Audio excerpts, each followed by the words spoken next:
É muito mais que lançamento. É muito mais que marketing. É muito mais que jurídico. É muito mais que vendas. E é muito mais que urbanismo. A Jornada do Loteamento é o guia completo sobre loteamentos.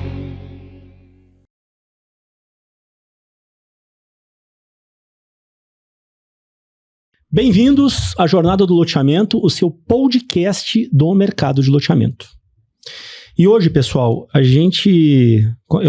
eu tenho falado isso com muita frequência, que é a dificuldade de a gente ajustar agendas com os nossos convidados. Mas este convidado, né, Raquel, foi uma agenda complicada. Mas estamos aqui. Né? A gente persistiu, falou assim, ele virá, porque nós queremos entrevistá-lo. Né? Exatamente. E a gente tem o prazer de receber o Guilherme Diamante, uma figura conhecida no mercado imobiliário, já amplamente entrevistado nos podcasts.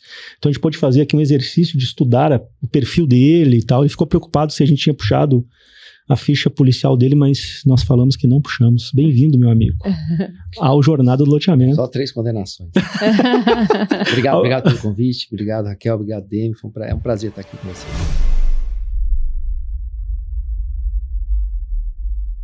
Legal.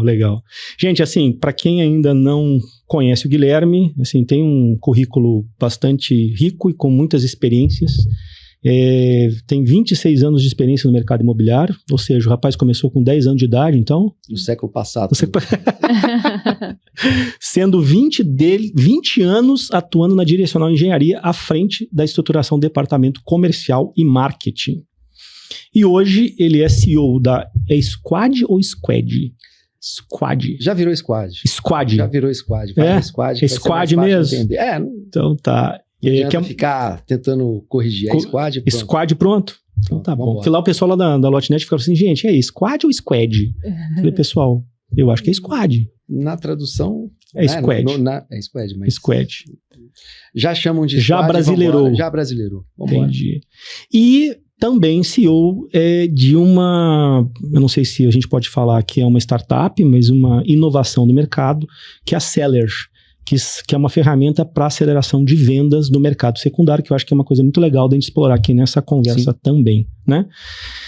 E aí, gente, assim, a gente estava fazendo um aquecimento aqui antes de entrar ao vivo e o Guilherme pontuou algumas questões relativas ao marketing e ao comercial, que eu acho que é muito legal de a gente começar por essa discussão, em que o Guilherme pontua a respeito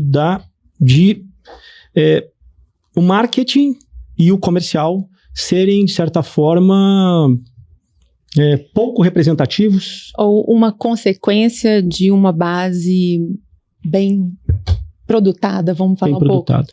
Fala um pouquinho pra gente, Guilherme, sobre o seu raciocínio a respeito disso. Eu tô jogando ele no pinga-fogo, tá, gente? Vamos lá. Para mim é muito claro, eu vou falar para vocês, vou repetir o que eu disse.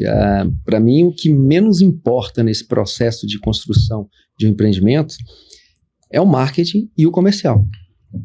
Essas duas áreas, para mim, elas entram pós uma boa concepção. Quando a gente fala assim, muita gente do marketing vai falar assim, né? Fico chateado, o cara do comercial também está tirando a minha importância. Não é isso, muito pelo contrário. O que a gente viu ao longo da nossa vida inteira era a área de produto, chegar com um produto pronto e entregar para as áreas resolverem um problema da venda. E não tem jeito de você desassociar o marketing e o comercial quando você recebe um produto pronto. Eles vão ter que, de uma certa forma, trabalhar em conjunto para fazer aquilo ali realizar. E, inevitavelmente, quando começa assim, existem problemas que poderiam ter sido evitados lá atrás.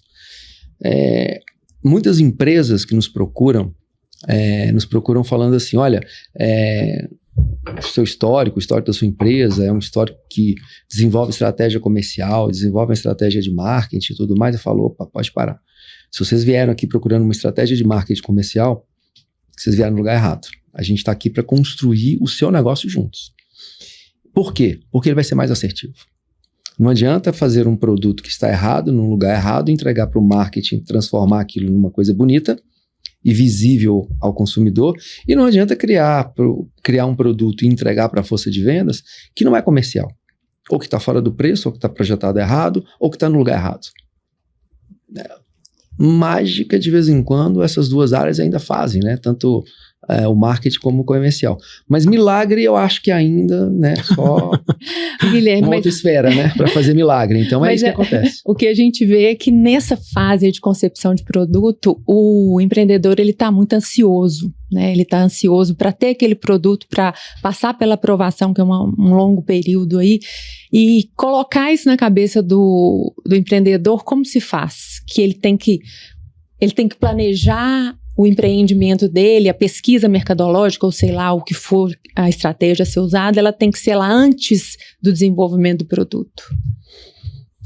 Qual que é o ciclo de uma compra de terreno até ele estar nesse ponto de lançamento? Qual que é o tempo, né? Entre eu fazer uma proposta... Primeiro, vamos lá, identifiquei a área, né? Ou seja, para o loteamento ou para um empreendimento de corporação, identifiquei a área. Qual que é aquele tempo entre eu identificar a área e ter a regularização para estar apto a lançar?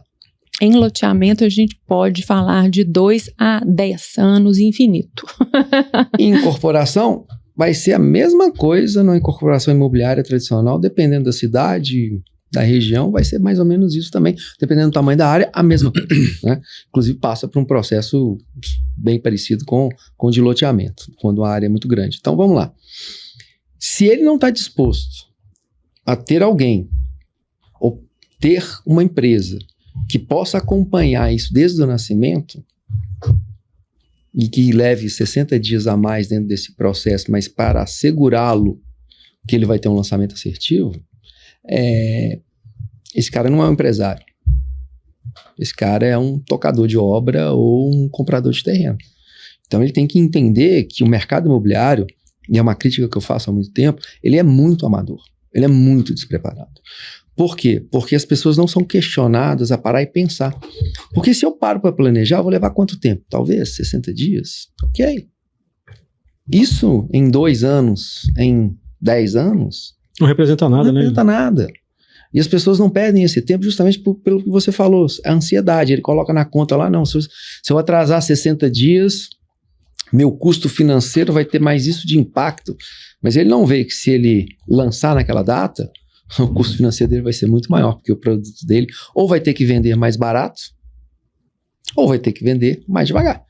O impacto financeiro vai ser muito maior. E com a cabeça de que nesse momento não é um momento, na hora que ele está com o terreno na mão, não, esse momento não é um momento de eu gastar com a área comercial. Por exemplo, eu ouço muito isso. Isso aí fica para frente. Na hora que eu aprovar, eu vou pensar na área comercial. Em loteamento, a gente ouve muito. E a gente tem trazido muito essa consciência aqui no Jornada de que tudo que se faz no processo de aprovação, de lançamento, de gestão, ele tem que ser pensado com todos esses profissionais lá no início. Para que depois a coisa ande mais redonda e que o marketing não tenha trabalho, o comercial não tenha trabalho, o jurídico não tenha muito trabalho.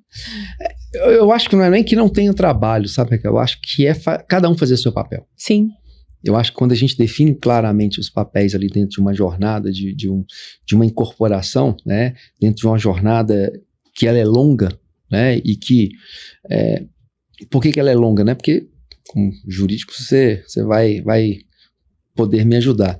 Aparecem coisas no meio do caminho que muda a trajetória, que faz a coisa ficar lenta. Imagina só, você comprar uma área, tá ali, tá aprovando tudo, de repente muda a prefeitura, muda a legislação, quantas vezes a gente teve que refazer projetos porque a legislação mudou? Ou porque demorou demais a aprovação e quem comprava aquele produto naquela determinada fase da vida não compra mais, a taxa de juros era uma, agora a taxa de juros é outra. Quando a gente fala isso, é justamente porque se as pessoas não entenderem que a gente vive num país com uma complexidade de negócio absurda, porque o terreno que eu comprei hoje não é mais o mesmo terreno que eu vou lançar daqui a 5 anos. Quando eu falo terreno, não é mais o mesmo cara que moraria ali, porque se eu compro um terreno com uma taxa de juros de 7%, o incorporador começa a pensar num produto para aquele cara que paga uma taxa de juros de 7% ao ano. Quando eu vou lançar, está 14%.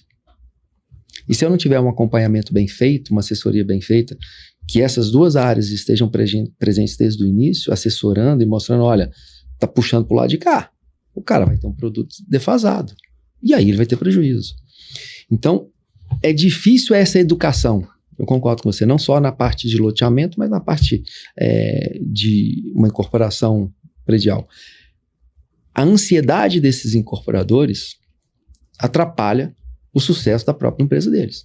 Quando eles começam a trabalhar e ver que, peraí, 60 dias de planejamento ali fez com que eu tivesse um resultado de 2% a mais na minha margem, bom, a gente está falando de VGV de 100 milhões, 150 milhões, 300 milhões, 2% em cima disso... É muito dinheiro, né?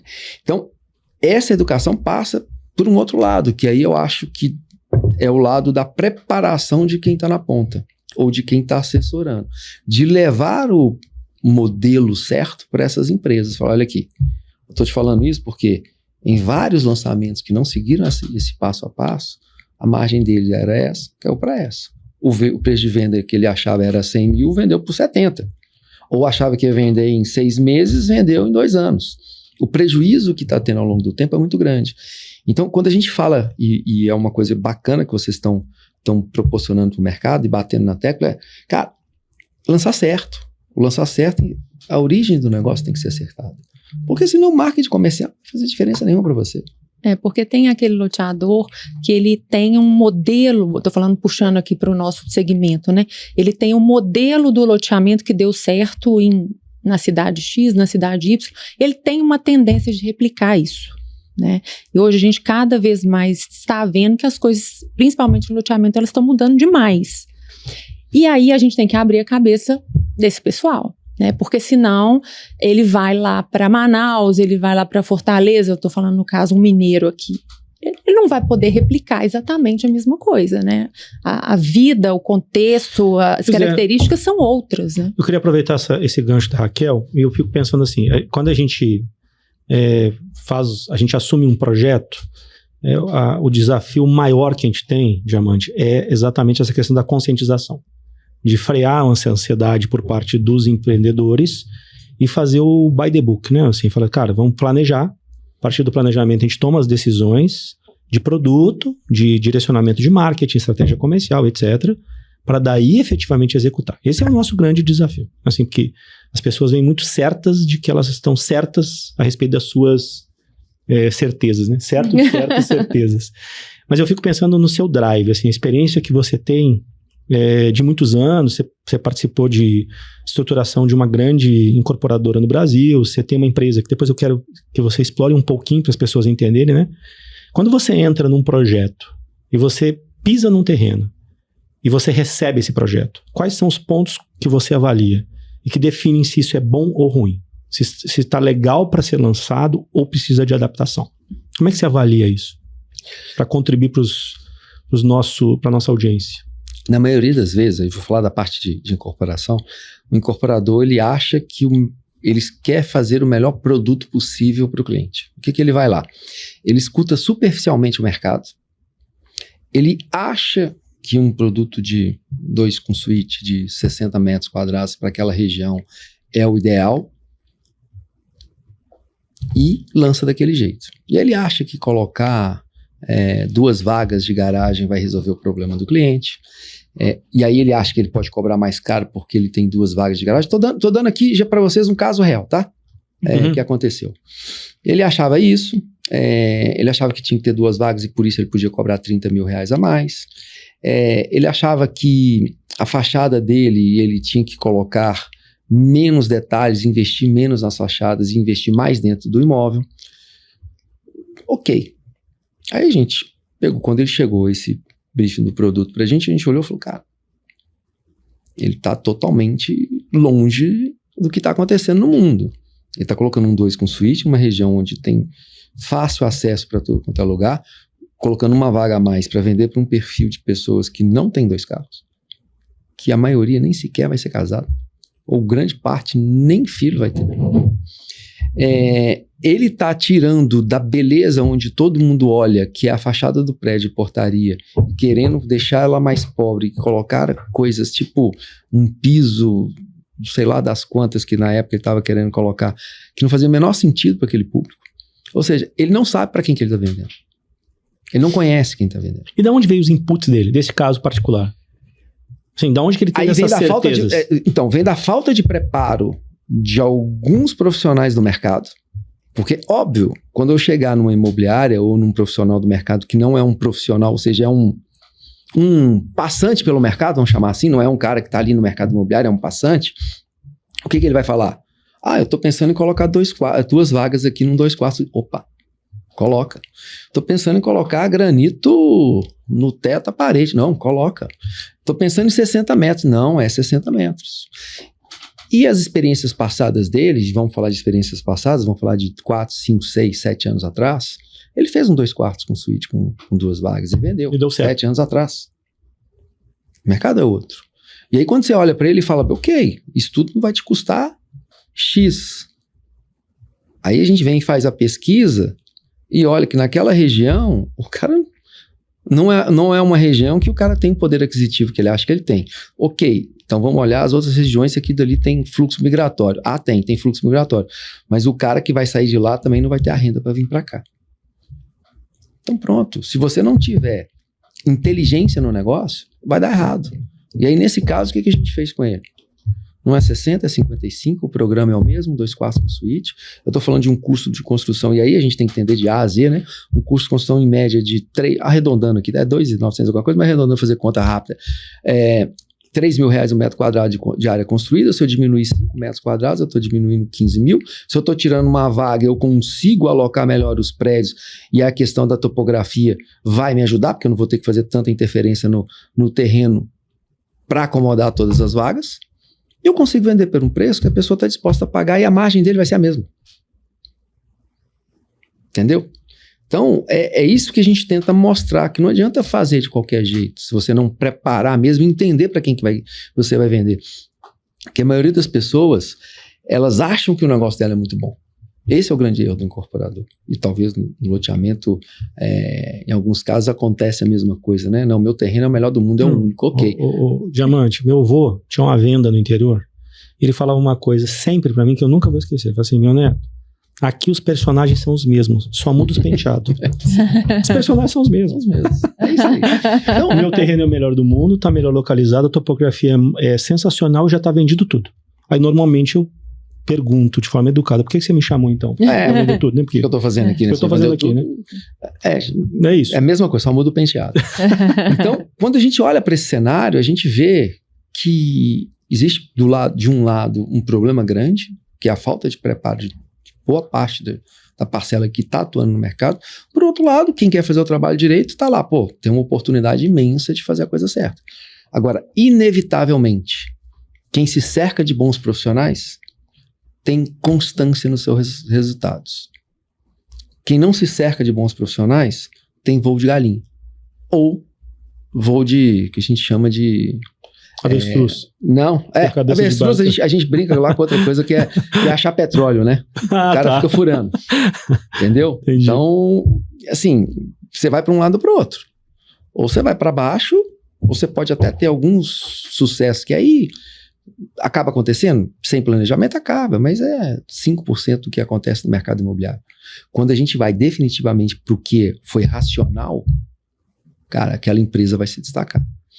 Então é difícil você atuar num mercado onde o trabalho bem feito é desvalorizado.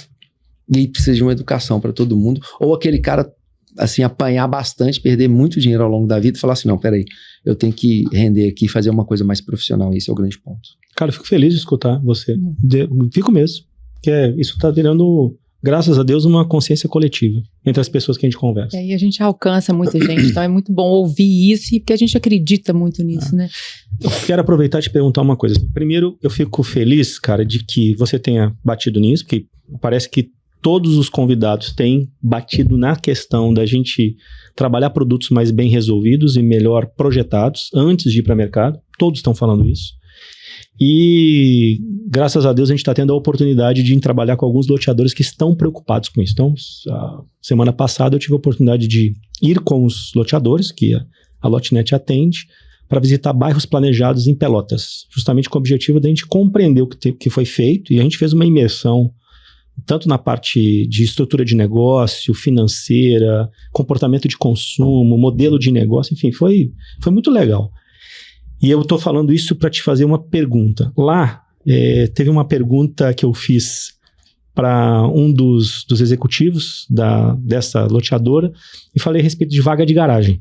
Ele falou, não, cara, assim, resolvemos desse jeito. Não vou entrar no mérito aqui, né? Resolvemos desse jeito. Por quê? A gente não sabe o futuro dos carros. A gente não sabe como vai ser. Então, a gente está indo devagarinho para que a gente possa ir se adaptando com tendências, que a gente não sabe nem quais são elas. Hoje, o que você considera que são tendências? São coisas que o incorporador, loteador, tem que se atentar na construção de produtos. Deixa eu ver numa olhada. Você colocar tecnologia e facilidades dentro dos condomínios é o que todo mundo busca hoje. Tecnologia e facilidade. Tecnologia vai te gerar, de uma certa forma, segurança, né? Que todo mundo hoje... hoje não, né? A vida inteira buscou segurança, né? Mas você ter tecnologia aliado a facilidades ali, ou seja, você ter tudo dentro do seu próprio local onde você está morando, e ajuda demais. Vou falar de empreendimentos. Cara, é difícil hoje a gente fazer um grande empreendimento. Quando eu falo grande empreendimento, acima de 200 unidades, e não ter o espaço lá para a pessoa poder fazer, inclusive, reuniões. A gente sabe que é uma tendência, ou seja, não, acabou o trabalho presencial, não, muito pelo contrário, ele acontece, mas tem muitos profissionais que não têm a necessidade de estar ali fixo todos os dias naquele determinado local. Ele pode ter alguma flexibilidade. Tecnologia, com todas as facilidades que são envolvidas no que envolve tecnologia, é importantíssimo as pessoas olharem para isso. O cara coloca, não, vou entregar com Alexia, como se isso fosse um grande diferencial. Isso não é só isso que a gente está falando. Hoje tem várias empresas que te ajudam a planejar um empreendimento inteligente. E não vai te custar muito mais, né? As pessoas têm que entender isso, que isso tudo hoje está à disposição de empresas que chegam e falam, cara, vamos construir um empreendimento acessível, tecnológico, que possa ser uma referência.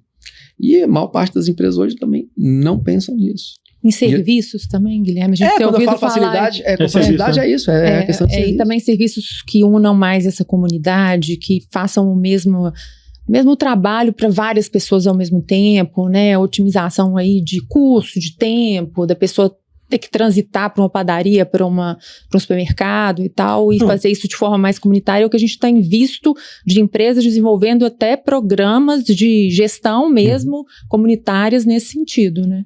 Eu vou até provocar um pouquinho mais, Diamante.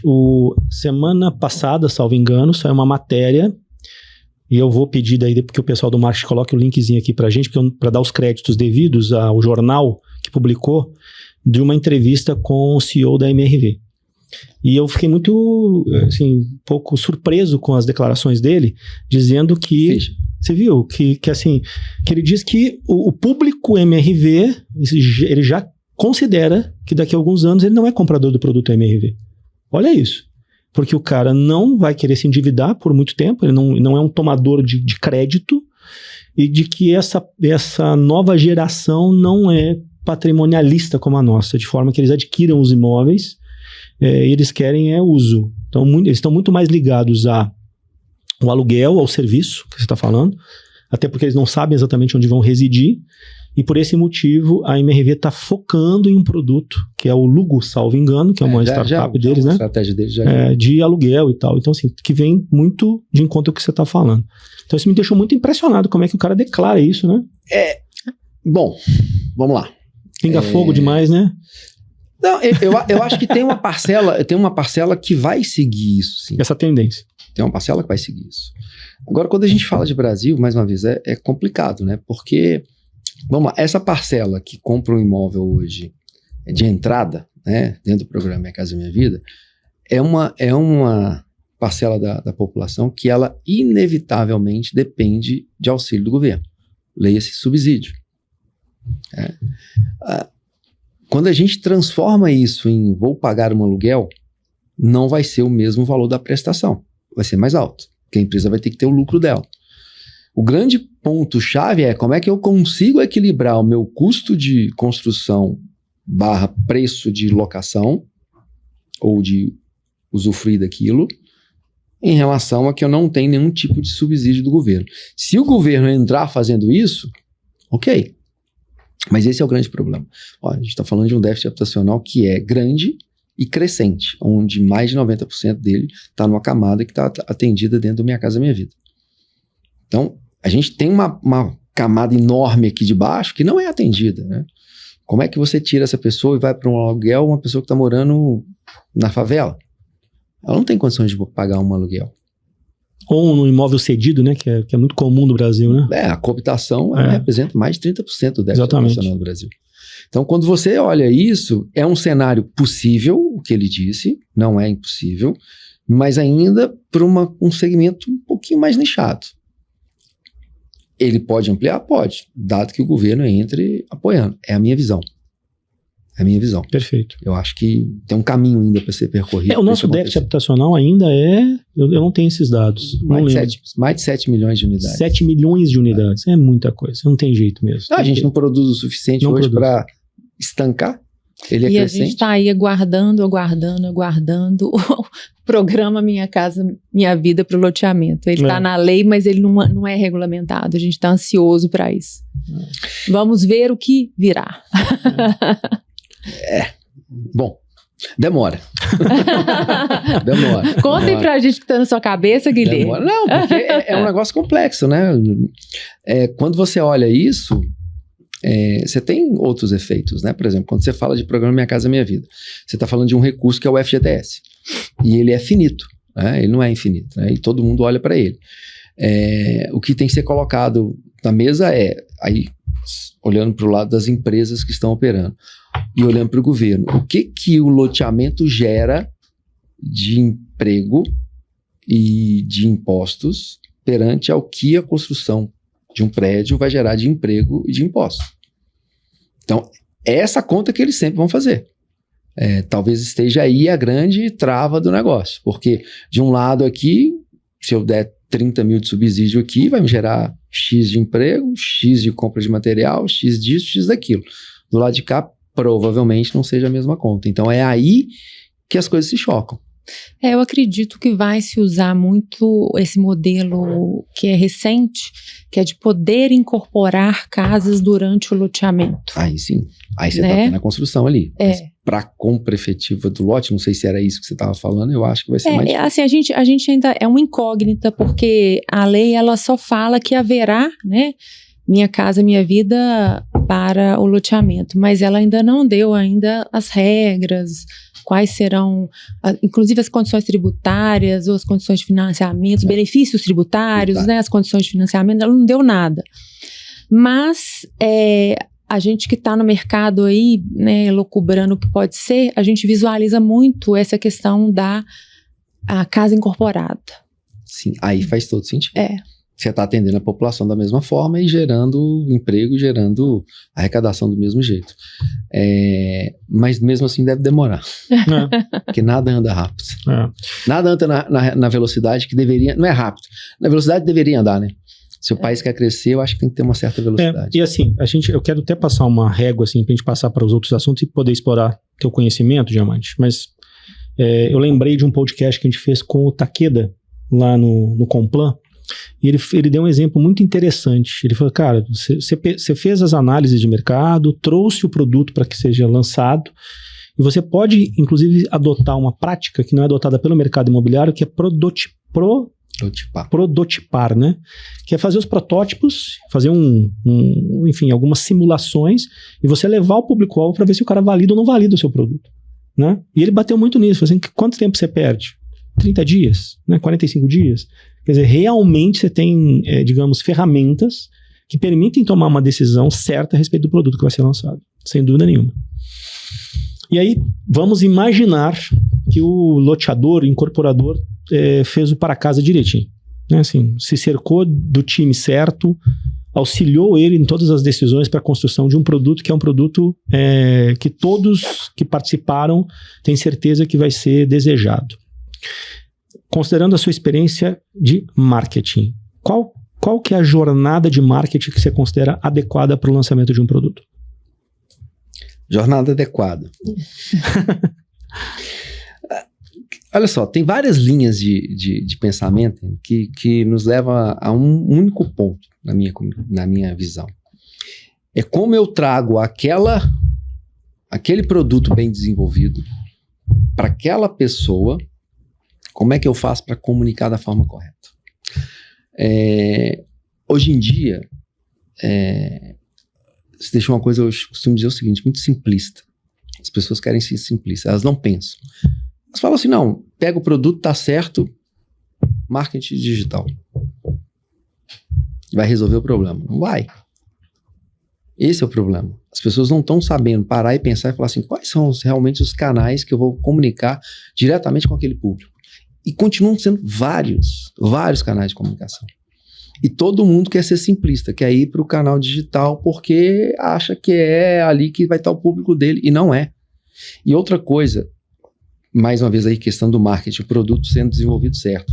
Mas se não houve a participação do marketing no início, entendendo o processo, ele não vai conseguir transformar aquilo que são aquelas coisas que são os maiores potenciais daquele empreendimento na comunicação assertiva para o cliente. Então, a gente volta para o ponto inicial. O processo como um todo ele tem que ser fluido. Porque se o produto foi bem desenvolvido e o marketing participou aqui, ele com certeza vai saber como comunicar certo. E segundo, para quem comunicar? Pegar os atributos que têm maior relevância aqui para aquele cliente que está sendo direcionado e conseguir fazer a comunicação como um todo. É assim que a gente trabalha lá. Ou seja, a coisa não chega pronta daqui, por melhor que ela tenha sido pensada, dentro do marketing. Dá um passo atrás e o marketing vai produzir aquilo dali também. Porque, por exemplo, quando as imagens do empreendimento estão sendo feitas, o marketing está escolhendo as imagens ali junto com a arquitetura. O ângulo tem que ser o que o marketing está direcionando, as cores a serem colocadas naquele empreendimento que tem a ver com o que a gente quer passar de mensagem. Se é um empreendimento, exemplo, ecológico, não vou sair tacando vermelho, né? Eu tenho que colocar algumas coisas que remetem subliminarmente àquele conceito que a gente está desenvolvendo. Então, tudo vai cair num simples ponto. A régua onde aquele produto está andando dentro dela, que é na comunicação e na estratégia bem feita. Como comunicar?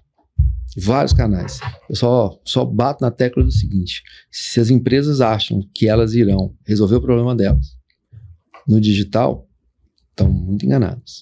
Existem várias formas de comunicar com o cliente. E um ponto importante, quando a gente fala de marketing, que todo mundo esquece.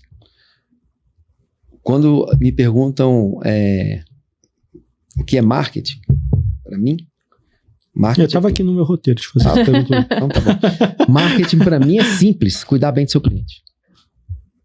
Simples. E as empresas não fazem isso. No nosso mercado, então, esquece, elas estão preocupadas com outras coisas.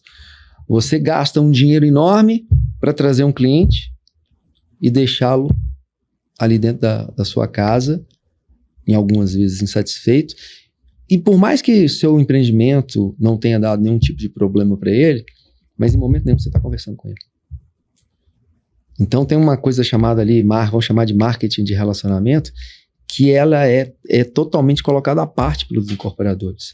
E não olham. Para mim, vamos lá, no loteamento você está falando de 120 parcelas, né? Até mais às vezes. Né? Vamos pegar aí de 120 para cima. Para cima. Quando eu falo de um produto econômico, onde necessariamente o incorporador vai ter que parcelar a entrada para o cliente, porque ele não vai conseguir ter, como a Caixa financia 80% da avaliação, ele não vai conseguir tudo. Tem algumas empresas até com 60 meses ali de que é o Prosoluto, parcelas, né? Que é o Prosoluto. Cara, para mim, o cara mais... Eu ia falar um palavrão que não pode. O cara mais fera pra mim é em manter alguém adimplente com ele. Se chamava Silvio Santos. Chama Silvio Santos, não morreu ainda bem. Silvio Santos. É o carnê do baú, né? O carnê do baú. Carnê do baú, cara. O cara pagava aquilo em dia pra poder rodar o peão e poder ter a chance de ser sorteado e ganhar alguma coisa. Coisas básicas. E a inadimplência, quando você olha, aí uma coisa que eu acompanho de perto todas as empresas, a inadimplência que existe no Prosoluto das empresas, ela é alta e vem aumentando. E a única ação que eu faço vou protestar meu cliente, mas eu não fiz preventivo, eu não me relacionei com ele.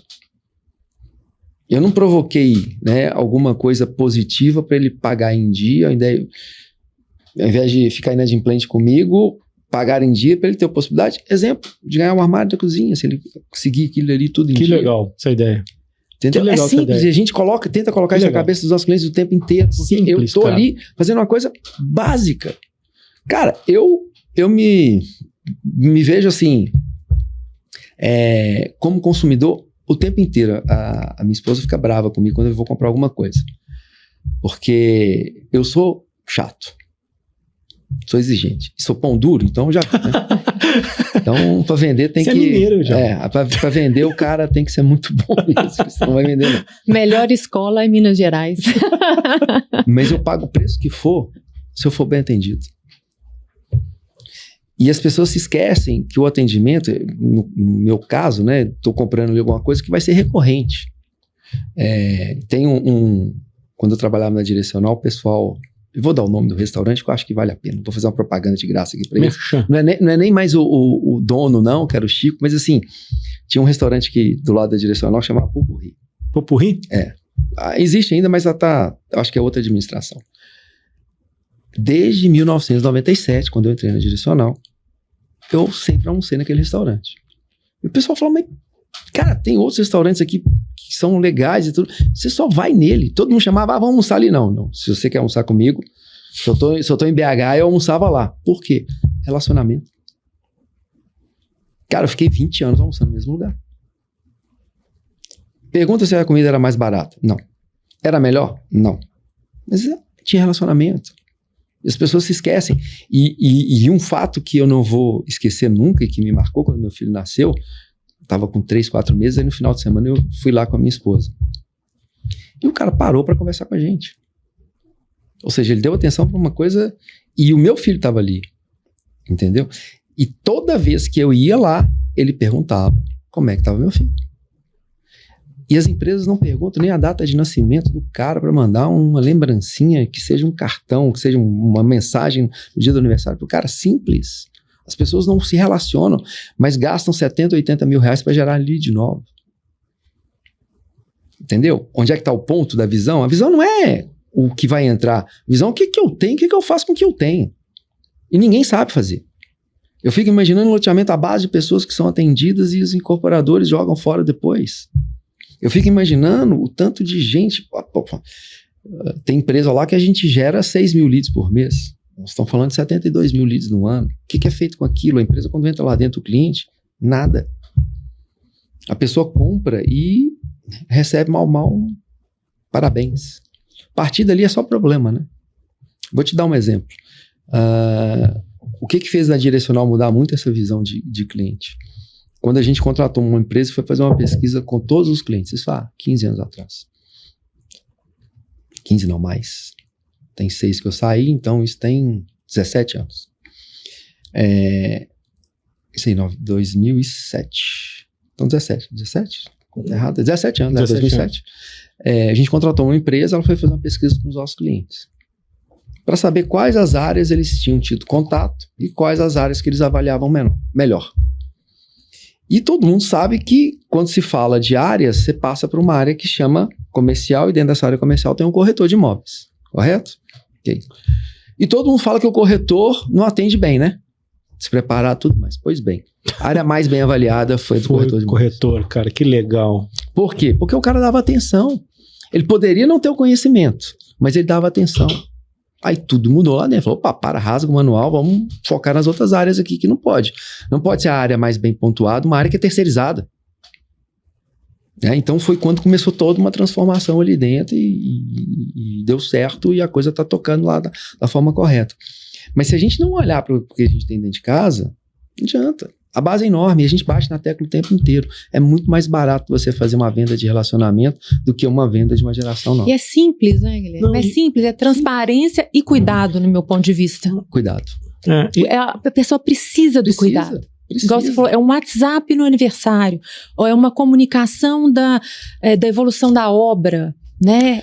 Ou aconteceu alguma coisa na obra, faz um evento, chama as pessoas para lá, né? Então, assim, traz esse senso de pertencimento, né?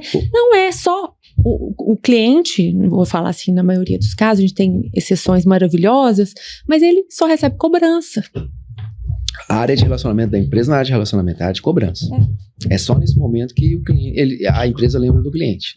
No dia de pagar o boleto. Não pagou, entrou ali numa faixa de inadimplente, não, atraso. Passou um tempinho, passou para inadimplente. Depois a cobrança judicial. É assim que é tratado. Eu ia fazer um comentário, Raquel Diamante, que assim, às vezes não são necessários tantas ações, mas às vezes uma ação que demonstra que aquela empresa está atenta às suas necessidades. Então, você está falando do restaurante, vou fazer também uma propaganda, mas apesar de que o restaurante não existe mais, que é o Santa Fé, né, que é do Pedro e da Gilberto, que são empresários magníficos. Eu sou cliente dos restaurantes deles, porque eles têm o Olegário. E eu e minha esposa, a gente eu frequentei desde o primeiro dia do Santa Fé, e levei minha esposa, quando a gente começou a namorar, para ir no Santa Fé. E quando a minha esposa engravidou, ela não podia comer carpaccio, que era a coisa que ela mais gostava lá. E existia uma chefe de cozinha, que é a Kátina, que hoje está num hotel fazenda em Cordesburgo, salvo engano. E ela soube que a gente não estava mais indo no Santa Fé por causa disso, né? Quando a Thaís nasceu, minha filha, ela me ligou. Falei assim, Dani, onde é que vocês estão? Olha isso. Eu falei, cara, eu estou na maternidade Santa Fé. Qual quarto? Tal quarto. Ok. Recebe o negócio que eu estou mandando aí para vocês. Ela mandou uma bandeja de carpaccio. Cara, esse negócio marcou nossa vida. Com certeza. Lógico, né? Assim, adivinha onde que a gente ia sempre? Sempre lá. Assim. Então, às vezes, não são necessários, né, tantas ações de impacto, mas uma que impacta. E aí, eu fico analisando que a gente voa muito, né? Eu sei que você também viaja pra caramba, assim, e tem uma companhia aérea específica que eu prefiro ela do que as demais. Que o lema é isso delas, né? Entendemos de pessoas tanto quanto de voar, né? E, de fato, esse lema se traduz no comportamento dos profissionais dessa companhia. E aí, você paga 30% a mais, você paga 40% a mais pra você ter esse tipo de tratamento. Então faz todo sentido. As empresas gastam muito dinheiro com marketing institucional, mas gastam zero com relacionamento. E aí... Muito legal. Aí fica uma coisa vazia. Muito legal. Eu posso criar qualquer slogan bonitinho. O problema é que as pessoas procuram marketing, né, uma agência ou alguém ligado a marketing para fazer coisas que, na verdade, a essência não é aquilo. Mas elas querem se posicionar e querem entrar na moda, né? As coisas têm que ser verdadeiras e não são. Hoje em dia você vê muita coisa, muita empresa com... beleza, tá todo mundo falando que é o dia XPTO. Então nós temos que criar esse mesmo dia XPTO e falar para todo mundo que é assim. Aí você vai na empresa, mas tem o XPTO aqui? Não tem, mas a gente fala que a gente e pronto, acabou. Tá tudo errado, entendeu? E essas empresas estão tomando um caminho que é moda, ok, mas fica vazio. E o consumidor, o cliente, ele percebe. Não se sustenta. Ele percebe ali claramente. Então, você tem que ter a essência do negócio. E tá fácil, Raquel, para as pessoas entenderem que cuidado gera negócio. No dia que as empresas entenderem verdadeiramente isso, o custo de marketing deles vai despencar. Isso vem, eu falo muito, isso vem desde da formação do negócio, né? Eu bato muito nessa tecla do relacionamento, porque muitas vezes a gente participa de negociações estratosféricas de fazer um negócio, né? Com VGVs lindos, maravilhosos, nessa relação entre o terrenista e o incorporador, e cria-se uma relação, estoura champanhe quando fecha o negócio, e depois esquece do terrenista. O terrenista quer saber, ele faz parte. Ele é sócio ali, né? Ele é sócio, ele quer saber. Então, gere um programa de relação societária ali, né? Chame do que nome que seja, né? Mas gere isso te traz tanta facilidade no dia a dia, porque problema vai existir. Vai. Né? Então, assim, essa é o cuidado, é o azeitar o tempo todo, né? Isso vale para ter relação com o terrenista, isso vale para relação com o cliente, muito mais, né? E é uma cadeia que, você falou, às vezes não é marketing, né? Às vezes é uma ação que chama-se marketing, mas é muito simples, é muito simplório. Eu fico feliz porque o pessoal da 3P, gestão de recebíveis, né? Assim, eles batem demais nessa tecla, que é a empresa que gere os recebíveis de loteadores que contratam o serviço. Eles falam isso. Não é uma questão de cobrança, é uma questão de relacionamento. Eu sei que o seu João, às vezes atrasa, mas seu João recebe 3 dias depois da data que ele programou. Seu fulano sempre atrasa, mas a gente conversa com ele e acaba quitando 2, 3 parcelinhas depois. Quer dizer, você sabe as particularidades, sabendo quem são as pessoas. E não simplesmente um número num cadastro. Né? E, Diamante, você bateu aí nessa questão, você falou nessa questão da experiência que você teve na Direcional. Assim, foram quantos anos? 20 anos de empresa. Dessa trajetória, o que você pode trazer de inspiração para a nossa audiência? O que foram, digamos assim, decisões que você fala assim, cara, essas decisões foram importantes para a empresa e deram um rumo diferente? Decisões que eu tive ou que a companhia teve? À vontade. Cara, inspiração é só olhar para o fundador da empresa, que é um cara totalmente diferente do que vai encontrar qualquer um que eu encontrei no mercado e que possa encontrar. A visão que ele tem de negócio, que é o Ricardo Valadares, é totalmente diferenciada. Totalmente diferenciada. É um cara que quando em 97 falou assim, para eu poder crescer eu tenho que criar uma área comercial e que minha venda tem que acontecer aqui dentro. Quando eu brinco, século passado é século passado mesmo, né? E quando fui para lá para fazer parte da primeira equipe, ele já estava enxergando e ele falava claramente, era uma empresa que quando eu entrei lá, tinham 13 pessoas no escritório. 13 no escritório. O resto era obra. Então você tinha ali 13, 14 pessoas flutuando. Você era corretor, né? Assim, comecei como corretor de imóveis. Corretor, e aí... Fui para lá para ser corretor de imóveis, participar da primeira equipe de venda. Que era uma imobiliária que atendia a Direcional, não é isso? Era uma imobiliária, chamava Intercasa, ela não existe mais hoje, era do meu tio, Luciano, que me deu a oportunidade de começar no mercado imobiliário. Eu fui o único corretor da imobiliária que quis ir, porque na época a gente tem que lembrar que estava recente na mente de todo mundo a Encol. E aí é bem na sua área, né? Você sabe o que aconteceu. O mercado mudou por causa desse case, né? Muita totalmente. Coisa. Legislação, né? Tudo. Foi o efeito Encol foi grande. E ninguém comprava imóvel no chão, na planta. Todo mundo tinha medo, né? Todo mundo queria comprar imóvel, que estava pronto e tudo mais. Então, eles entendiam o que acontecia. As imobiliárias estavam indo muito nesse viés de, não, se não tiver imóvel pronto, ou tem que estar pelo menos quase pronto para poder vender. E ele não aceitava aquilo facilmente. Ele olhava e falava, cara, tem uma forma de você vender isso diferente mesmo que seja na planta. E aí, em parceria primeiro com essa imobiliária, fez uma proposta para criar uma equipe exclusiva para vender a Direcional. A partir do momento que eu não tinha mais outras opções. Em 97? 97.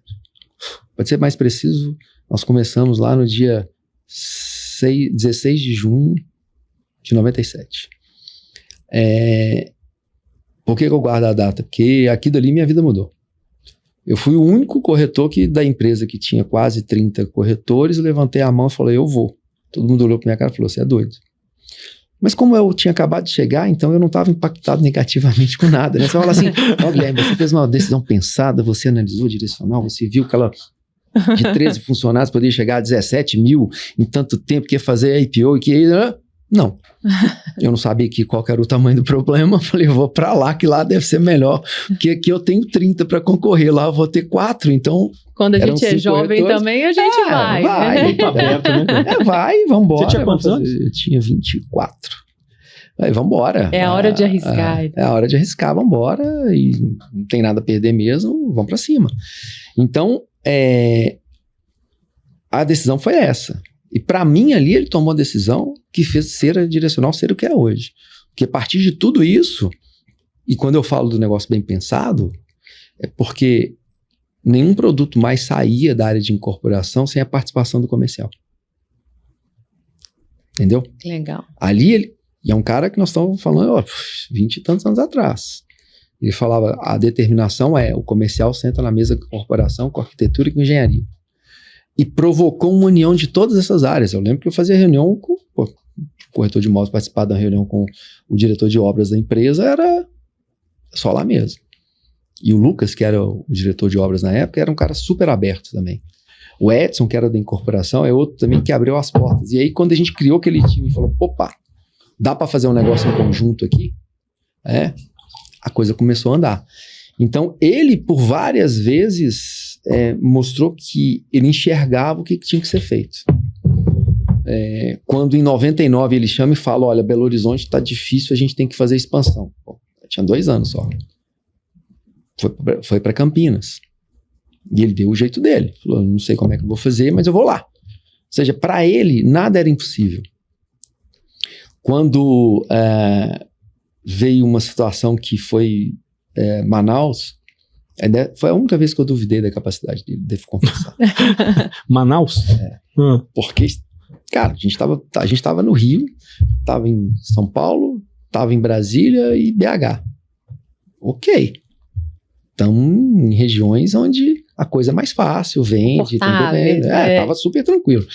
E aí eu lembro que entrou a secretária dele lá no andar, virou para mim e chamou e falou: o Ricardo pediu para eu comprar uma passagem para você ir para Manaus semana que vem. Falei, oi? Não, ele quer que você... Ele tá lá, tá voltando de lá agora, falou que é pra você ir lá porque ele fechou um terreno lá. Pronto, agora... Ele endoidou. Agora ele ficou doido.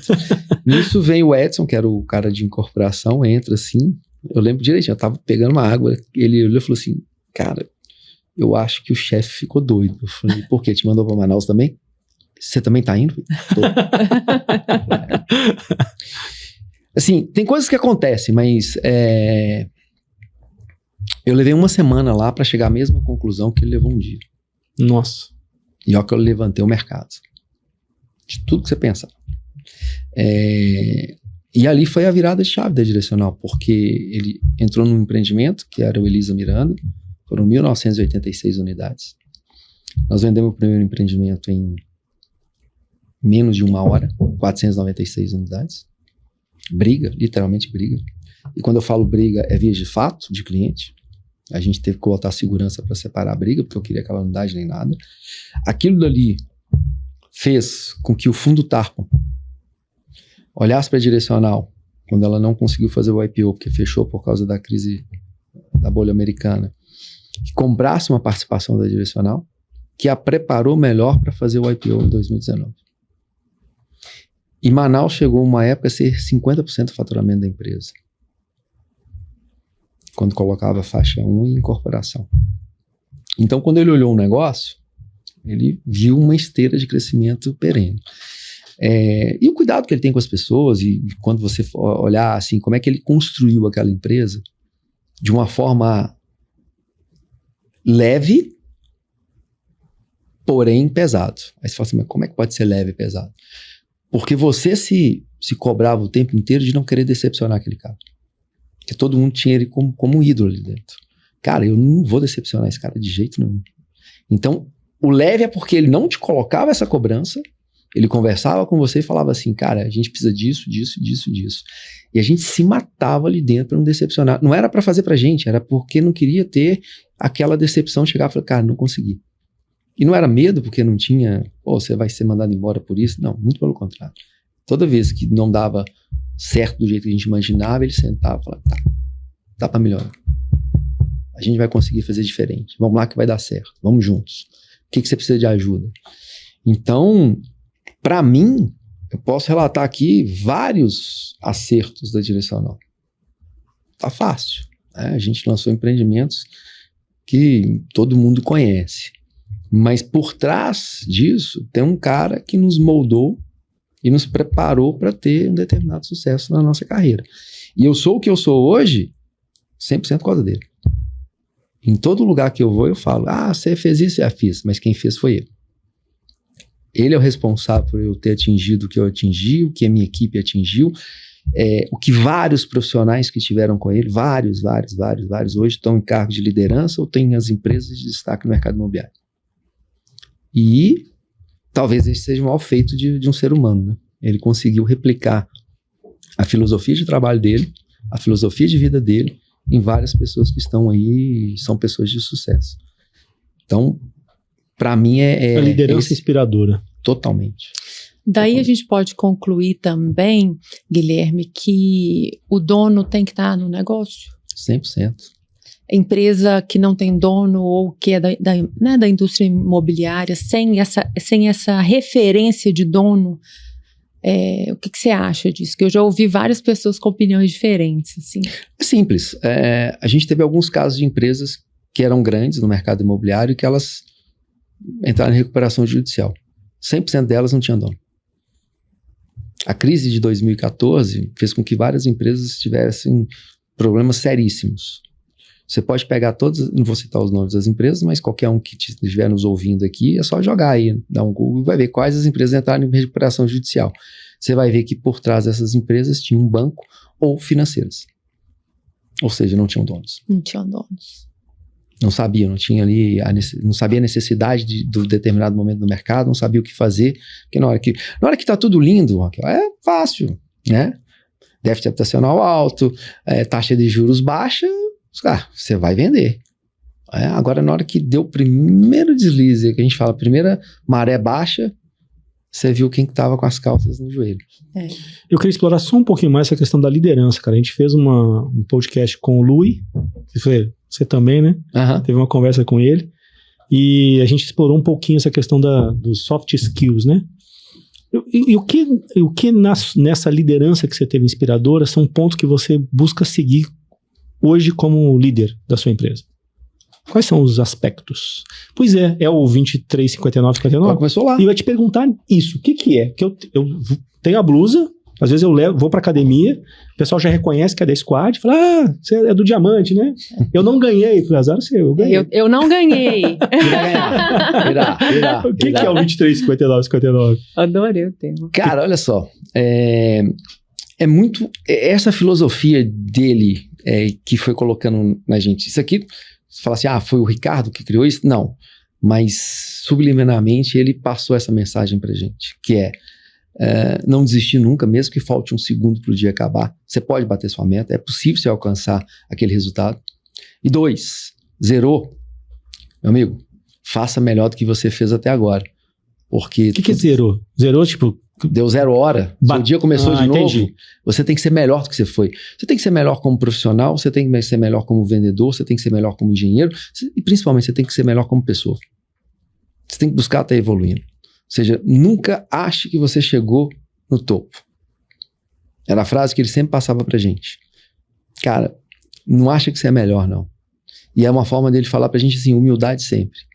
Por mais que você tenha feito grandes feitos e grandes realizações, se você achar que você é melhor do que alguém, não é melhor do que aquele concorrente, não, do que qualquer pessoa, é o caminho pro fracasso. E várias vezes eu vi o Ricardo ser mais gentil e cordial com o porteiro do que com o presidente da empresa que ele ia fazer reunião. E é assim que ele tinha a vida dele. Não era a conta bancária ou o símbolozinho no cartão da pessoa que importava para ele. O que importava é verdadeiramente as pessoas. Então, é assim que ele nos ensinou. A ser dessa forma na vida inteira. E eu acho que é o certo. Você não chama o Ricardo aqui, poxa? Puxa vida. Claro. Eu tô fã do cara sem conhecer ele. Deixa eu te falar. Você não pôde ir. A gente fez um evento para os nossos clientes. Em Fortaleza. A gente trouxe 160 pessoas do Brasil inteiro. Foram os nossos clientes, foram os CEOs, os donos das empresas e os diretores. Foram 18 pessoas palestrando, entre palestras e painéis. E o Ricardo, a gente separou um espaço lá que foi uma entrevista com ele. Tá disponível? Tá disponível essa entrevista? A gente tá terminando de preparar para colocar, tá? E como ele é muito espontâneo, tem algumas coisas lá que a gente teve que cortar. Porque para menor de idade não pode escutar, não. Cara, a gente levou gente assim, a nata do mercado imobiliário do Brasil, para falar. As pessoas falaram de quem?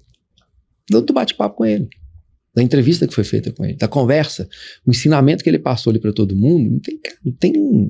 Não tem faculdade nenhuma, não tem Harvard, não tem MIT, não tem Oxford, não tem ninguém, empresa nenhuma no mundo que vai conseguir dar o que aquele cara deu ali durante 1h30 de conversa com todo mundo. E o pessoal brigou comigo porque tinha que acabar, mas não tinha jeito, ele tinha que ir embora, ele tinha outro compromisso e tinha o tempo do espaço. É sensacional. Conversar com ele é uma aula e que eu aconselho. Ele às vezes é mais retraído, ele não participa de muita coisa e tudo, mas assim, eu sempre falo com ele, cara, o seu conhecimento, a sua história de vida, e um cara que ele mesmo fala, né, que o cara lá de cima gosta dele. Eu acho que tem isso também, mas tem muito mais da força de vontade dele. É um cara que todos os médicos falaram que ele não tinha 60 dias de vida, ele achou um cara para salvar a vida dele. E é o cara, o transplantado de fígado mais velho do mundo. Então, quando você começa a entender a história pessoal de vida dele, você entende o profissional, por que ele é daquele jeito. Então, ninguém é profissionalmente o que é se não tem uma história de superação na vida profissional. E ele, tem tudo. E ele conseguiu, a gente está falando de liderança, e a maior prova da liderança dele é que ele conseguiu, e poucas empresas fazem isso, é ter uma sucessão bem feita. Né? Quando você tá ali, sai do pai para o filho, geralmente você vê as empresas patinando. E a Direcional ao contrário. A Direcional, ele preparou tão bem o filho dele, que hoje o filho dele foi eleito, ano passado, como o melhor CEO da América Latina das incorporadoras, todas as incorporadoras da América Latina. O Ricardo, acho que formou em 70, 72, agora não me lembro, na Federal. A maior nota da Federal de Engenharia até um tempo era do Ricardo Valadares. Foi superada pelo filho. Então você vê ali que tem uma forma de conduzir as coisas que transformam pessoas e colocam as pessoas lá em cima. E ele é uma aula. O que você está falando aí é muito de exemplo e mais de palavra, menos de palavra, né? Porque a gente fazia o que ele fazia. Não tinha nada diferente, não. É um verdadeiro ensinamento. E eu queria explorar um pouquinho a Squad. Fala um pouquinho da empresa, assim. Eu sei que, como eu disse, eu estudei seus podcasts, o último com o Sérgio Langer, que foi muito legal, que você fala muito a respeito de como é que foi a sua trajetória, e eu achei interessante que você saiu da Direcional com uma ideia, né, de consultoria, e aí você falou, não, eu vou mais para esse lado, enfim, e aí você criou a Squad. Fala um pouquinho pro pessoal o que é a empresa e quais são a sua prestação de serviço. Eu costumo dizer o seguinte, as pessoas veem uma empresa chegar num determinado patamar e falam assim, aquele cara, mesmo exemplo que quando eu fui para sair da Intercasa e fui para a Direcional, todo mundo, mas você teve uma visão? Não tive visão nenhuma. As coisas foram empurrando para a gente achar aquilo ali. Mas, ao mesmo tempo, a gente tem que levar em consideração as experiências vividas. A gente tem que prestar atenção no que acontece com a gente ao longo da nossa vida, porque em algum momento a gente vai se deparar com alguma situação que vai falar assim, peraí, eu tenho que tomar uma decisão.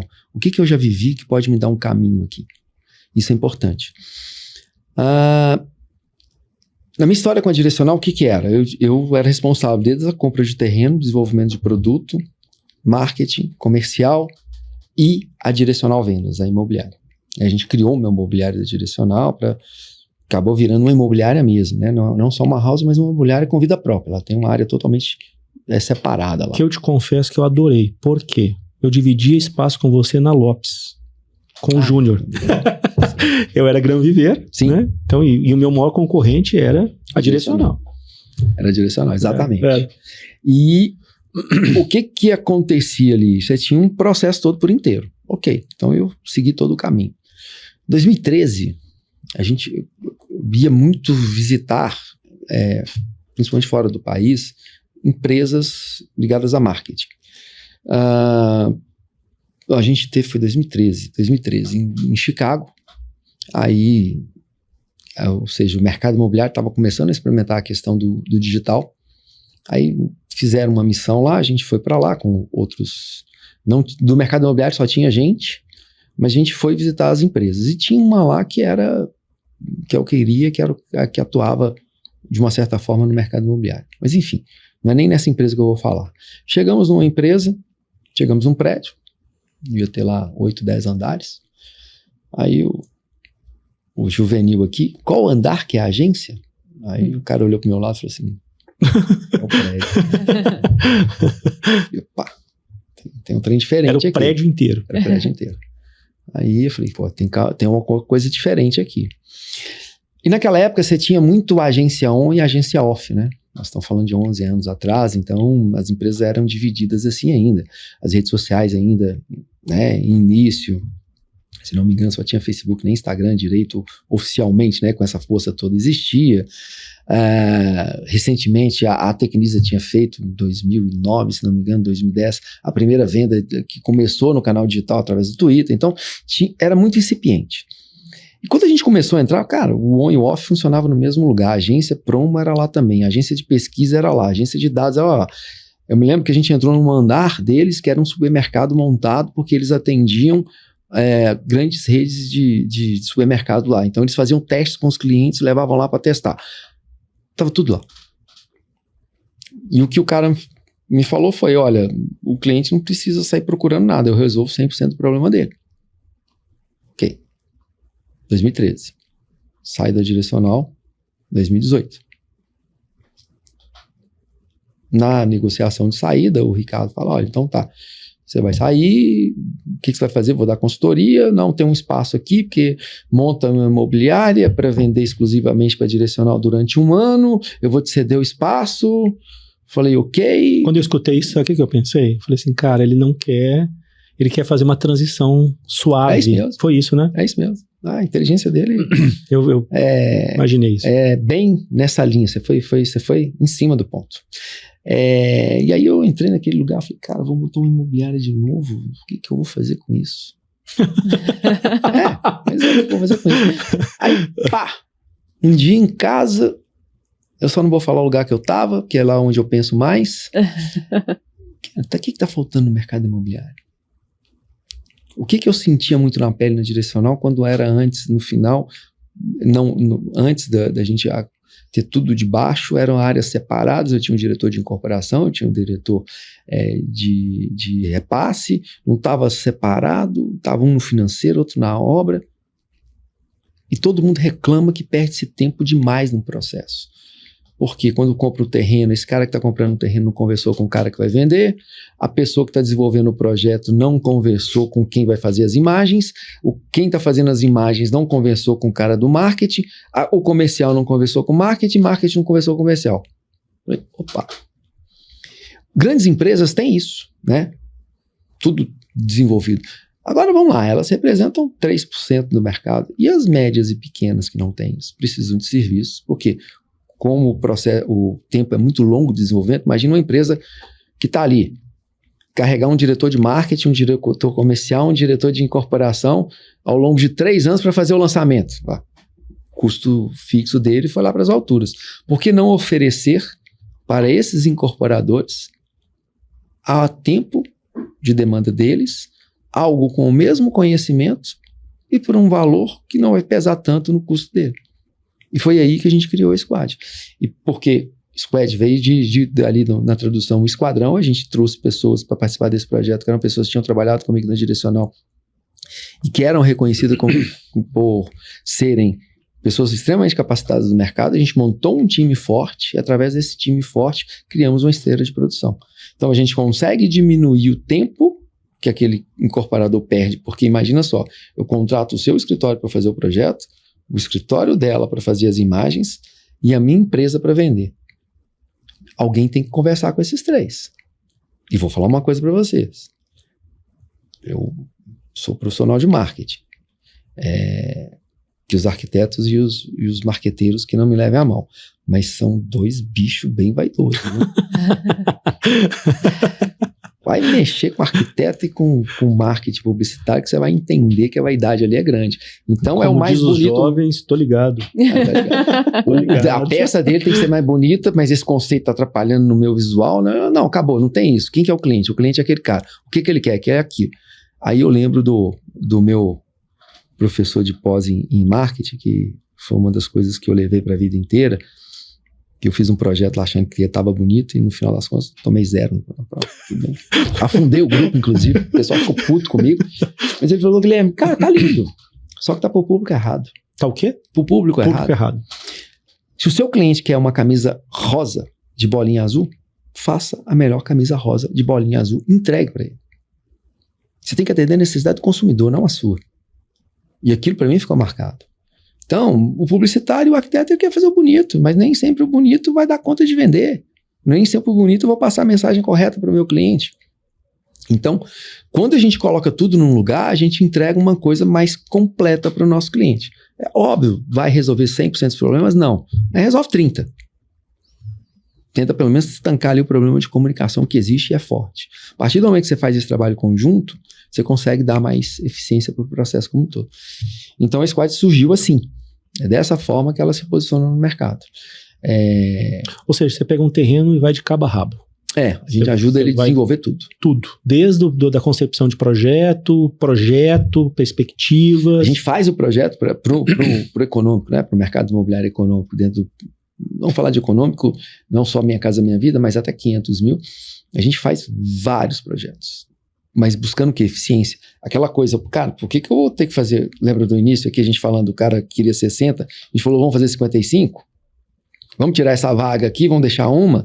Tem projeto que chega lá que o cara pede para um produto Minha Casa Minha Vida 100% de vaga. Eu falo, para quê? O cara vai ter moto ou ônibus. Né? Então, tem que ter uma legislação ali, 30% de vaga. Tá, coloca 30% de vaga de carro e 70% de moto. Eu tenho o quê? 100% de vaga. Eu tiro um monte de prédio que estava ali, que eu tinha que fazer talude e tudo mais, e resolvo o problema dele. Então, é trabalhar com inteligência, buscar a eficiência do negócio. É assim que a gente usa lá. O meu apartamento ele não tem que ser o maior, mas ele tem que ser o mais eficiente. E aí entra em áreas comuns que muita gente também não trabalha direito, que é onde você realmente encanta o cliente. Os caras fazem área comum de qualquer jeito, fazem uma portaria que não é bem feita, e não custa nada. É só ter cuidado e visão do negócio. E aí esse processo como um todo a gente consegue. Hoje a gente tem 63 clientes que a gente ativos, a gente chama de 63 incorporadoras ativas hoje que a gente atende no Brasil. Hoje nós estamos em 14 estados, mais Distrito Federal. E atendemos também a incorporadora em Portugal. Estava esquecendo, estamos lá em Portugal também. Pois é, sobre Portugal, gente, olha só, a gente já estourou o nosso tempo, mas eu não queria deixar de explorar, que a conversa tá muito gostosa. Fluida. E você, sobre Portugal, foi em Portugal que você teve a ideia de fazer a Seller? Que surgiu a oportunidade. É uma demanda de uma empresa de lá. Eu estava aqui no Brasil, encontrei com essa pessoa aqui, e ela me mostrou o que ela estava fazendo. Veio a pandemia, a gente deu um passo atrás. Na Europa e nos Estados Unidos, o home staging, que é você fazer aquele cenário, você entrar num apartamento que está vazio, você criar um cenário que se assemelha muito aos apartamentos decorados das incorporadoras, mas isso para o mercado secundário, ou seja, do que a gente chama aqui em BH de avulso, em outras regiões de revenda, ele não é prática no Brasil. Né? O home staging no Brasil é uma coisa que não foi. Por uma série de motivos. Primeiro que o tempo para você montar é grande. Né? Você vai levar aí 2 semanas para você estruturar aquilo. 3, é mais caro. Tá? E quando veio a pandemia, o pessoal em Portugal, eles começaram a ter problema, porque não podia visitar, então o home staging não funcionava e tinha uma imobiliária lá, que era uma imobiliária da unidade da Remax, uma dona de uma imobiliária, que ela contratou um arquiteto e tentou fazer perspectivas em cima de fotos dos apartamentos. Para quê? Para poder enviar para o cliente, para ele entender como é que era o potencial daquele imóvel. Já que não podia fazer fisicamente, fez online, né? E eu estava num evento aqui em Campinas, eles vieram para cá para esse evento, eu estava em evento em Campinas, quando eu participei de um painel, apresentei o que a gente fazia. Ela em seguida participou de um outro painel, numa sequência. E aí, quando terminou, olha a coincidência, eu tinha falado com quem estava organizando, falou, cara, eu quero falar com ela. Ela falou assim, ela também quer. Quando você estava no painel antes dela, ela falou, quer conversar com você. Falou, opa, então tem alguma coisa aí que dá.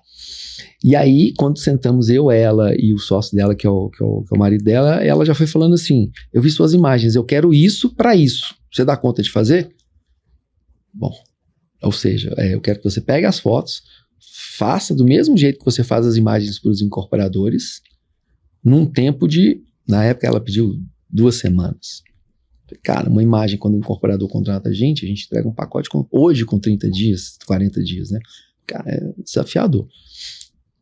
Mas eu falei, cara, aí eu lembrei do 23,59,59. Eu lembrei do Ricardo. Cara, tá na sua porta a oportunidade. E é pra fazer, vai ter que dar um jeito de fazer. Eu liguei pra Sandra, que é a nossa sócia que cuida da área de projetos. Falei que em 2 semanas você entrega. E tinha, olha como é que eram as coisas, né? Daí a 2 semanas, eu e a Sandra estaríamos em Portugal por causa do cliente que a gente estava atendendo lá. Aí falei, cara, a gente tem 2 semanas para fazer. Testamos tudo. Falei, cara, nada é impossível, ainda mais com tecnologia hoje. E a gente fez. Levou para ela e foi uma coisa que a gente apresentou, ficou muito melhor do que eles faziam. Ainda o custo, a gente conseguiu reduzir bem o custo que estava sendo feito lá, mas ainda longe da gente ter um produto que pudesse ir a mercado. Mas era uma coisa que eu olhava e falava assim, faz muito sentido. Porque é a mesma tese que a gente usa no mercado de lançamento. Quando eu compro um terreno, qual que é a primeira coisa que eu faço? São as imagens para mostrar o que ele vai ser. Colocar na cabeça do cliente como aquele produto vai ficar. O que eu vendo como incorporador é isso. Eu não tenho nada pronto. Quando eu faço o apartamento decorado e que não é entregue da forma como o cliente está olhando, na maioria das vezes, porque até mesmo o próprio acabamento é diferente, né? A gente chama de decorado dos sonhos. É uma forma de encantar e mostrar qual que é o real potencial daquele imóvel. E aí eu lembrava da época dos lançamentos, porque a gente conversava muito com algumas imobiliárias, e o cara falava, cara, o seu apartamento tá caro, o cliente tem a opção de um apartamento mais barato, pronto, mas ele quer o seu porque ele viu decorado. Não é porque o meu apartamento era melhor do que o que estava pronto lá, usado. É porque ele não tinha encantamento como o meu tinha. Então, a gente pegando isso tudo, falou, cara, faz sentido, só que a gente tem que trabalhar isso. E aí a gente começou a trabalhar em aumentar a produção para reduzir o custo e melhorar a capacitação. Com a parte da IA, a gente conseguiu evoluir bem o processo e hoje a gente lançou o produto oficialmente, né? Foi constituída a empresa em outubro do ano passado, que é a Seller, voltada para o mercado secundário, onde a gente faz a digitalização da decoração das fotos que os corretores fazem dos apartamentos vazios, que geralmente estão mal feitas, não passa o potencial real do que vai ser aquele imóvel, e a gente consegue com isso aumentar a geração de lead, aumentar a aquisição da exclusividade daquele corretor, porque quando ele mostra que ele está fazendo um trabalho diferenciado para o proprietário, aquilo para o proprietário fica mais fácil, ele fala, cara, esse cara é diferente, deixa eu dar uma exclusividade para ele, e aumenta a conversão de vendas, porque você entra num espaço. A gente é membro da Associação Europeia de Homestaging. A gente se associou a eles justamente porque a gente acha que é um braço importante. Entender a cabeça de quem faz o homestaging e de quem usa o homestaging, de quem contrata. E eles têm uma pesquisa que mostra que 98% das pessoas, quando estão num espaço vazio, o corretor falando que aqui, olha, como é que pode ter uma cama bonita, como é que é isso e aquilo, não entende nada. Não, eu faço parte dos 98. Eu não consigo enxergar. Eu acho que 98 é só pra falar que tem alguém inteligente, né? Não é chamar todo mundo de burro, né? Mas assim, eles fizeram isso porque eu sou assim também. Não consigo. Não tem jeito. Então, Guilherme, na Seller, você entra num apartamento, vou dar um exemplo aqui, à venda, que está vazio, mas que você ambientaliza ele de forma que a pessoa, ela navegue ali de alguma forma naquele apartamento, é isso? A gente transforma aquela foto que está vazia numa foto decorada, numa imagem decorada, com os móveis. Com Aí você imagina, Raquel, como é que o índice de conversão como é diferente, porque esse cara vai ver essa imagem de outros profissionais que tiraram a cozinha sem nada, a sala sem nada, imagina o quarto sem nada, e aí você pega essas fotos e coloca imóveis lindamente colocados, obviamente. Claro que o índice de conversão vai ser muito maior, né? E que, lembrando, a gente não altera nada em acabamento. Sem dúvida. Super legal. Eu tenho uma experiência familiar, eu tenho uma irmã, Maria Clara, que mora em Barcelona, ela é arquiteta, e ela trabalha com projetos para o mercado de alto luxo, que eles só trabalham com imagens renderizadas. E é uma coisa espetacular, assim, né? Não sei se é a forma de trabalhar da Seller e tudo, mas você vê a sombra. Você vê a sombra. Você vê o material da cadeira, né? Assim, a textura, né? A textura. E é assim, e é um trabalho que parece fácil porque é feito por um computador, mas ele é muito artístico também, pelo menos o que eu vi, porque é um mercado muito seletivo, né, muito exigente. Então ele tem que ver que aquela plantinha lá vai ser aquela plantinha lá. E aí ele muda de acordo com as preferências, etc, né?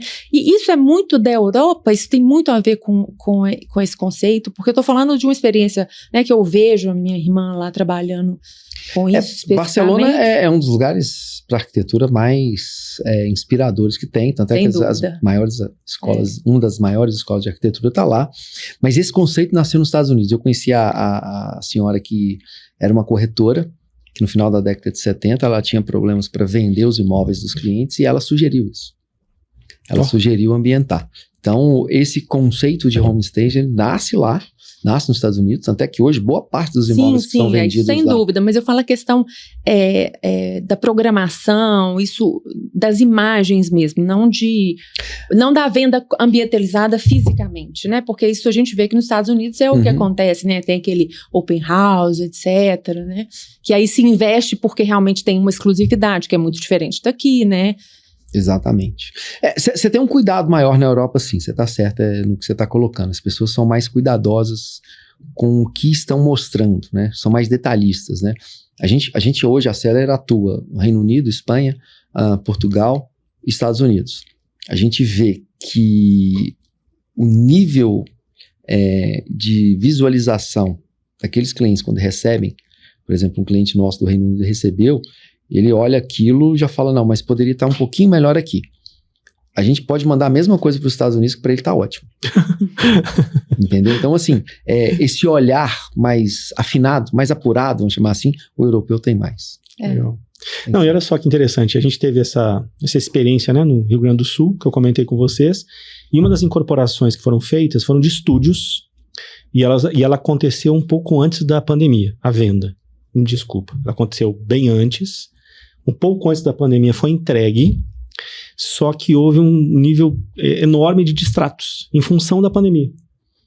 E aí os incorporadores voltaram com aquela quantidade, parece que foram 30 e poucas unidades que voltaram para o estoque. E ele falou assim, cara, e aí, o que nós vamos fazer com essas unidades? O que eles fizeram? Eles decoraram 2 para alugar no Airbnb. Eles fizeram, tipo, gente, eu não lembro os nomes, tipo, a estrela e o ouro, assim, com decorações um pouco diferentes, né? Temáticas. Colocaram. E aí começou a alugar. Só que começou a alugar e a pessoa começou a ficar interessada em comprar. Aí venderam os 2. Aí eles decoraram outros. Os que eles decoravam, vendia. Então hoje eles não fazem mais estúdios sem um kit, mesmo que seja básico, cara, de imóveis, assim, de decoração para poder transformar. Aí a gente volta no início da conversa, né? Ou seja, o cara pode aprender pelas experiências dos outros ou pode aprender na dor. O que ele fez? Ele, diferente dos incorporadores que não tem pressa, que tem pressa para fazer tocar, a coisa acontecer, ele falou, peraí, se eu não investir aqui, eu não vou ter minha rentabilização. E é assim que acontece no mercado. Gente, eu sou o cara que traz a notícia ruim. Que pena, Fechamos. Né? Que pena o horário. Quer dizer, nós já estouramos o horário, mas... Faltava só um café, um pão de queijo aqui pra gente ficar até 6 horas da tarde.